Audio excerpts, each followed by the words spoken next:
Cinema படங்கள் மட்டுமே நடித்துக் கொண்டிருந்த தளபதி விஜய் அவர்கள் திடீரென அரசியல்ல களமிறங்கி தற்போது தமிழக முதல்வராகவே ஆகிவிட்டாரு. தற்போது இவர் பதவியேற்று கிட்டத்தட்ட 1 மாத காலம் ஆகிவிட்டது.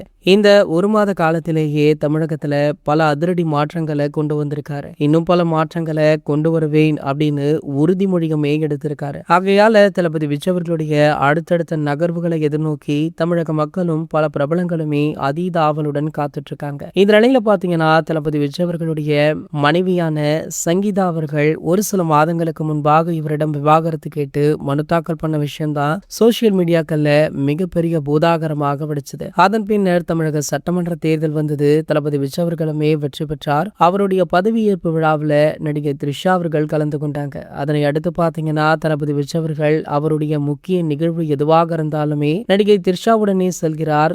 விஜய் அவர்கள் த்ரிஷா அவர்களை தோழி அப்படின்னு மென்ஷன் பண்ணியிருந்தாரு. ஆனால் அவர் இப்படி நடந்து கொள்ளலாமா அப்படின்னு சொல்லி பல எதிர்ப்புகளுமே இதற்கு கிளம்பியிருக்கு. இந்த நிலையில தளபதி விஜய் அவர்கள் அவருடைய மனைவி மட்டுமல்ல மகன் மகள் ஆகிய இருவரிடமுமே பேச்சுவார்த்தைகள் இல்ல அப்படின்ற தகவலுமே வைரலாச்சு. அதனை உறுதி பண்ணும் வகையில அவருடைய முதல்வர் பதவியேற்பு விழாவில் மகன் மகள் மனைவி ஆகிய யாருமே கலந்து கொள்ளல. அம்மா அப்பா மட்டும்தான் கலந்து கொண்டாங்க.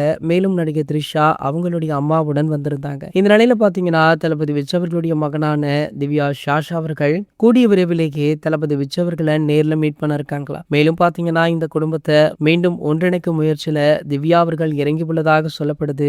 சங்கீதா அவர்களுமே தளபதி விஜய் அவர்களுடன் இணைவதற்கான முடிவுல தான் இருக்காங்க அப்படின்ற தகவலுமே வைரலா போயிட்டு இருக்கு. இது போன்ற செய்திகளை பத்தி நீங்க உடனே தெரிஞ்சுக்க நம்மளுடைய சேனலை மறக்காம சப்ஸ்கிரைப் பண்ணிக்கோங்க.